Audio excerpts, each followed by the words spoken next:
Mariage, funérailles, inauguration, anniversaire, départ à la retraite, nombreuses sont les occasions qui nous amènent à prendre la parole en public. Qu'il soit appelé speech, éloge, discours, l'exercice reste toujours difficile. Nous recevons aujourd'hui Maître Dominique Arcadio, avocat en droit des victimes, qui va nous livrer ses secrets pour pousser le discours à son acmé. Maître Dominique Arcadio, bienvenue et bonjour. Bonjour. Lors du premier épisode, vous nous aviez parlé de la prise de parole en public. Aujourd'hui, nous allons aborder plus spécifiquement le discours. Pouvez-vous néanmoins me rappeler l'ensemble des règles à respecter ? D'abord, je dirais que vous me parlez de secrets. C'est trop d'honneur ou d'indignité. Non, ce n'est pas des secrets que je vais vous livrer, c'est un socle de notions qu'on doit respecter, qui sont finalement assez connues, mais qu'il faut mettre en synthèse. Alors, effectivement, lors du premier épisode, où on parlait plutôt de la prise de parole dans la vie courante, on avait arrêté l'idée qu'il fallait d'abord cerner son auditoire, occuper l'espace, se servir du langage corporel pour soutenir ses paroles, parler posément, avec des ruptures de ton et de rythme, surveiller les réactions du public et en tenir compte, mettre de la conviction dans son propos, surprendre, étonner, intéresser, faire rêver, changer les perspectives. Pour autant, respecter son sujet, son temps de parole, séduire, mais sans démagogie, et manier l'humour avec délicatesse et jamais aux dépens d'un tiers. Ça, c'était déjà des bases. Et j'avais terminé d'ailleurs en disant qu'il fallait surtout être naturel, ou plutôt être soi-même. Compte tenu de votre expérience professionnelle, est-ce que faire un discours au pied levé est devenu un exercice facile ? Non, détrompez-vous. C'est un exercice toujours difficile. Et j'ai au moins le souvenir d'un mariage où je n'ai pas été à la hauteur. Faire un discours, c'est admettre des contraintes de fond, de forme et de ton. Sinon, on se retrouve vite comme dans ce film des années 90 avec Hugh Grant, 4 mariages et un enterrement, où on a un personnage qui fait des discours extraordinaires, et puis le dernier discours, c'est son ami qui veut le faire et qui veut l'imiter, qui fait une véritable catastrophe. Non, il faut préparer son discours. C'est pas sur un coin de nappe qu'on prépare un discours de mariage avec 2 coupes de champagne en plus. C'est pas comme ça. Ça se prépare à l'avance. Il faut parfois préparer les silences, les ruptures de ton. C'est une partition musicale. Il faut toujours commencer du bon pied, disposer d'une belle introduction. Parfois, il faut la prendre par cœur. Il faut aussi avoir une belle conclusion. Et ça ne vient pas tout seul. Il faut tâcher d'éviter les affligeants. Ben voilà, c'est ce que je voulais vous dire. Ou je vous remercie de votre attention. Ou bien la conclusion, on veut dire en mieux ce qu'on a déjà dit, mais on le dit en plus mal.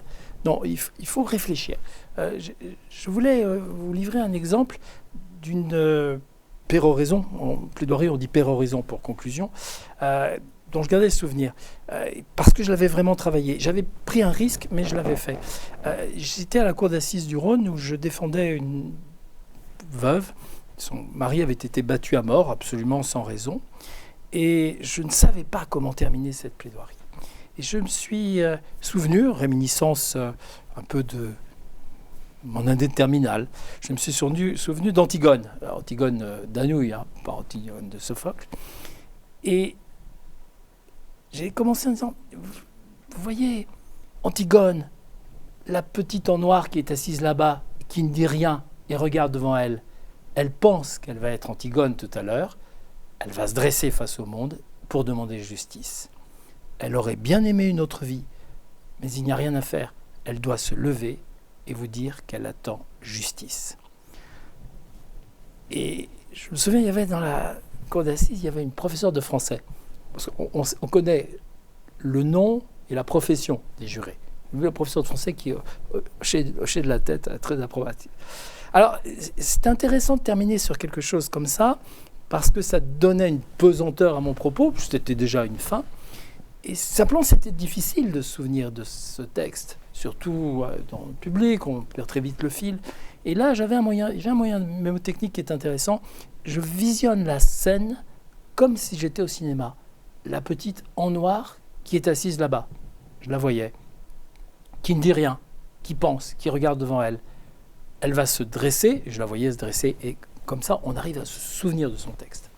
Vous faisiez référence, Maître Arcadio, au célèbre film, 4 mariages, un enterrement. Ouais, on a tous en tête un discours qui commence dans un brouhaha ambiant. Ouais. Que recommanderiez-vous? Devant le brouhaha, il ne faut pas taper sur son verre ou prendre son micro en demandant « je demande votre attention ». Parce que là, on a la salle contre soi. Non, au brouhaha doit répondre le silence. On s'installe, on est à son pupitre et on attend. Et brusquement, la salle va commencer à se taire. Et quand elle est complètement silencieuse, eh bien vous restez encore 3 secondes sans parler. Vous êtes le maître du temps. On vous écoute et vous avez tout le temps. Vous êtes le maître des horloges, comme a dit un certain président. Et vous faites une belle introduction. L'introduction, c'est toujours quelque chose de primordial parce que c'est un accord de guitare. C'est ce qui va vous donner le ton, la musique. Si vous commencez avec une belle introduction, vous allez capter l'attention. Alors vous m'avez demandé de réfléchir à un exemple d'introduction et je vais vous donner l'exemple d'un dossier qui m'a beaucoup touché, qui était l'explosion du cours Lafayette. Mon client était un pompier qui était mort enseveli lors de l'explosion du cours Lafayette. Et au cours des débats, on avait eu un vidéaste amateur. Maintenant, on ne peut plus avoir un procès sans qu'il y ait quelqu'un qui ait filmé quelque chose avec son portable. Un vidéaste amateur qui avait filmé la scène où l'on voyait les pompiers avec leur uniforme, le casque frotté au miroir, un manteau de cuir de rhinocéros, qui rentraient dans l'immeuble. Ils étaient des silhouettes indistinctes, belles silhouettes de pompiers, courageuses. Et au moment où ils rentraient, l'explosion se produisait. On avait cette image. Pour nous, c'était juste des silhouettes. Et la mère de mon client m'a pris à ce moment-là par la main et m'a dit « Ça, c'est Stéphane. Ça, c'est mon fils que vous voyez là. » Et je voulais restituer cet élément dans ce dossier qui était un dossier où on parlait de sacrifice. Je voulais restituer cet élément. Je ne savais pas comment faire. Et je me suis souvenu, j'ai commencé cette fois par « Toutes les mères sont les mêmes ». Sur la photo d'Iwo Jima, qui a fait le tour du monde, on voyait 6 Marines hisser la bannière étoilée sur le mont Shuribari en février 1945. Et puis, quelques jours plus tard, 4 de ces 6 Marines étaient morts avant d'avoir terminé la conquête de l'île. Et du fin fond des États-Unis, une petite dame a pointé du doigt la photo du journal et a dit « Lui, c'est mon fils. Toutes les mères sont les mêmes. Toutes les mères se ressemblent. » Et là, j'avais, en racontant cette histoire, posé un décor. C'était risqué. Je m'étais longtemps demandé si j'allais le faire, mais le ton était donné. J'étais dans les conditions. L'accord de guitare, c'était celui que je voulais trouver. Mais je l'avais préparé vraiment à l'avance. Et j'ai essayé d'être le plus naturel possible, mais je l'avais préparé à l'avance. Justement, Maître Arcadio, on peut avoir peur de perdre le fil de son discours et on peut être tenté d'avoir son discours sous les yeux. Est-ce que vous le recommandez?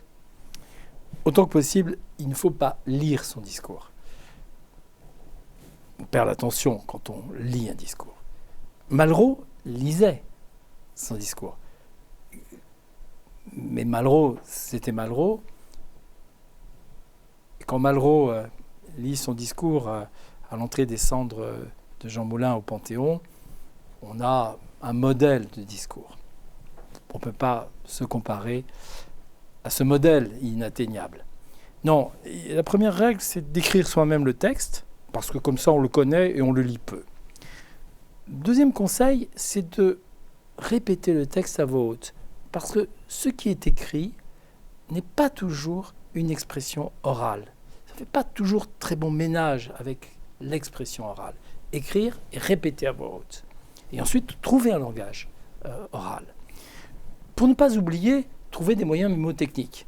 On peut avoir quelques notes sous les yeux. Je vous ai parlé de cet avocat, François Laffiance, qui avait une seule note par page. Il avait 10 pages, et ça suffisait. Les Romains avaient une technique à eux. Ils se promenaient dans leur grande villa romaine, et ils associaient chaque idée de la plaidoirie, ou chaque idée du discours, à une pièce de la maison. L'exorde, l'introduction, c'était l'atrium. La narration, c'était le gymnase. La démonstration, le péristyle. La péroraison, c'était quand ils atteignaient les bains. Alors le danger, c'est de perdre le fil et de se retrouver dans le péristyle avant de s'être retrouvé dans l'atrium. Et c'est ce qui est arrivé à Cicéron. On raconte que c'est comme ça que Millon a été décapité en 52 après Jésus-Christ. Donc on peut perdre le fil. Idée importante, répéter son texte, y penser et laisser passer 1 ou 2 nuits sur le texte. La nuit porte conseil. C'est un incubateur extraordinaire. Puis surtout, il faut accepter de perdre des passages. Bien sûr, quand on lira, on ne perdra pas de passages. Quand on aura une expression orale, on oubliera certains passages qu'on aimait bien, des phrases qu'on trouvait intéressantes. Cette déperdition est inévitable, il faut vivre avec. Ça donnera quelque chose de beaucoup plus naturel. Les pièges à éviter dans tout ça? Pièges à éviter, les poncifs.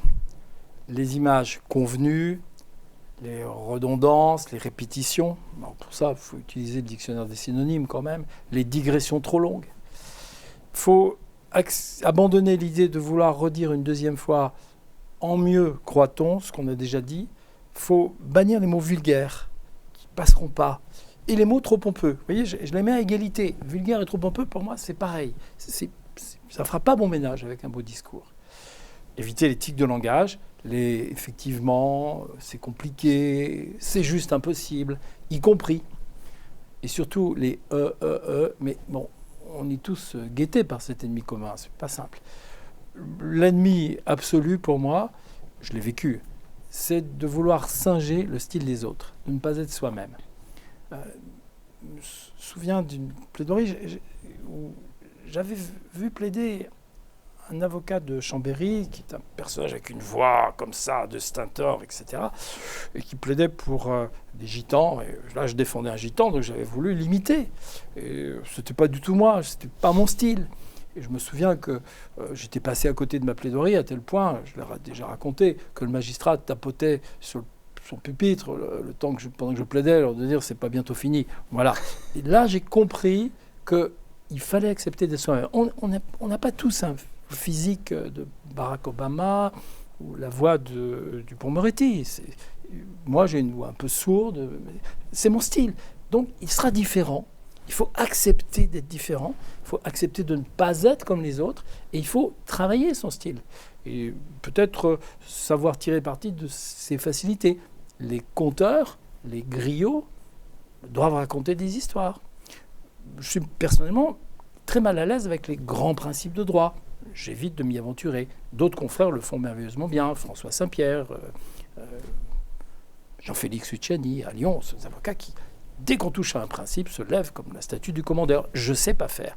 Raconter une histoire, c'est plus penser. Il faut être soi-même et travailler avec ses émotions. Voilà. Il faut accepter de bredouiller et de ne pas revenir sur le mot bredouiller parce que ça fait partie du direct. On ne peut pas être dans le contrôle absolu. Il ne faut pas vouloir être dans le contrôle absolu. Ça enlève de la force. Pour moi, un beau discours, c'est comme un tableau impressionniste. On a des touches de couleurs et on a une émotion devant le résultat. Ce qu'on voit, ce n'est pas les détails, c'est l'ensemble de l'œuvre. Et ça vous crée une émotion. L'émotion, justement, Maître Arcadio, dans le discours, elle est notre amie ou notre ennemi? Elle fait partie de notre vie.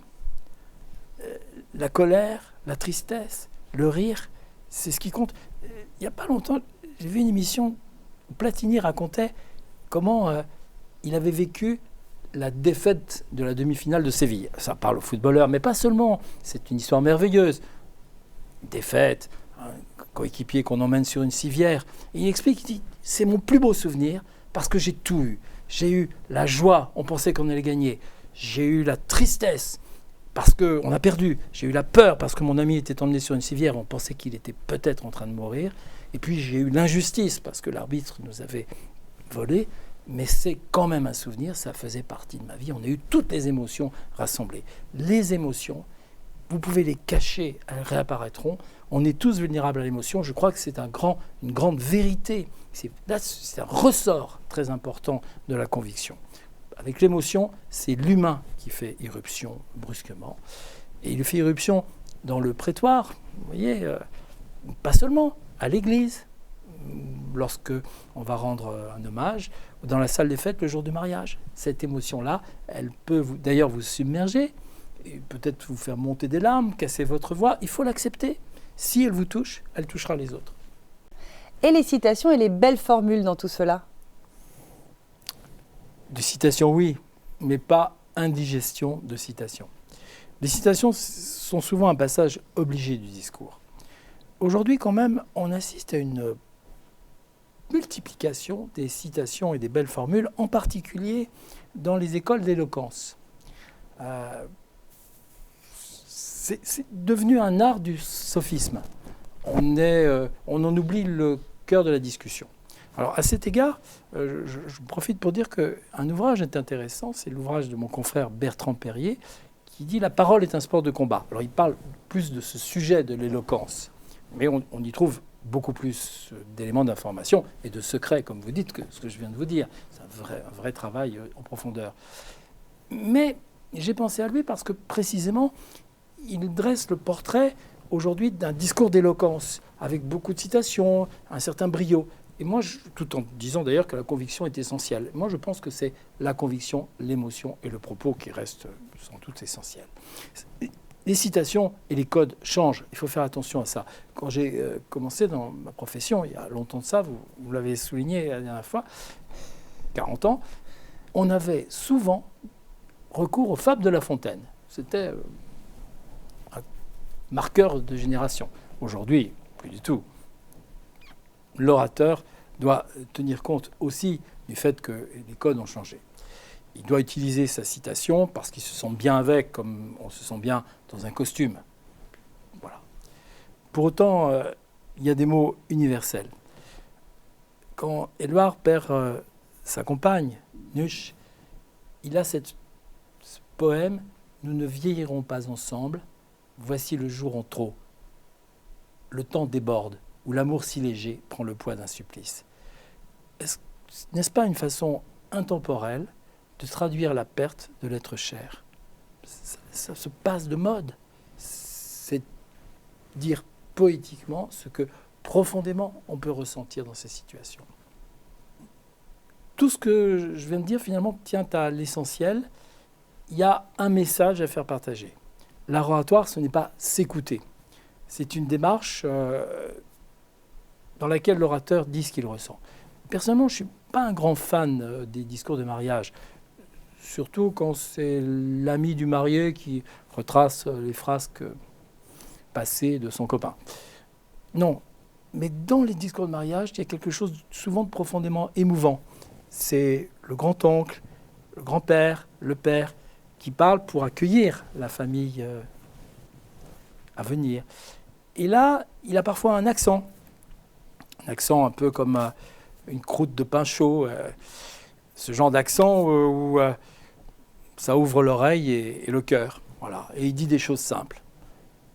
Et ça, c'est vrai, c'est émouvant, ça a une vraie portée. Voilà. Donc le discours, ça sera toujours pour moi quelque chose où on aura envie de sentir la main calleuse du père dire « Viens dans ma famille, tu es le bienvenu ». Voilà. Et ça, de temps en temps, ça arrive. Ce n'est pas des orateurs, ils ont des maladresses, mais ces maladresses-là les rendent humains. Et c'est ça qui nous intéresse. Voilà, c'est ça pour moi le discours. Donc, en conclusion, chaque mot dans un discours a du poids, chaque mot a de l'importance, il a une pesanteur. C'est pour ça que dans un discours, la préparation est indispensable. Elle est nécessaire. La forme est importante, la brièveté, je ne l'ai pas dit, de bonne loi, et l'humain, pour moi, la règle d'or. C'est la conviction que je vais vous faire partager. Merci Maître Arcadio. On aura compris finalement un bon discours, c'est de la préparation mais également de l'authenticité. Je vous remercie d'avoir participé à cette parole d'expert du jour et je vous souhaite à tous une agréable fin de journée. Au revoir.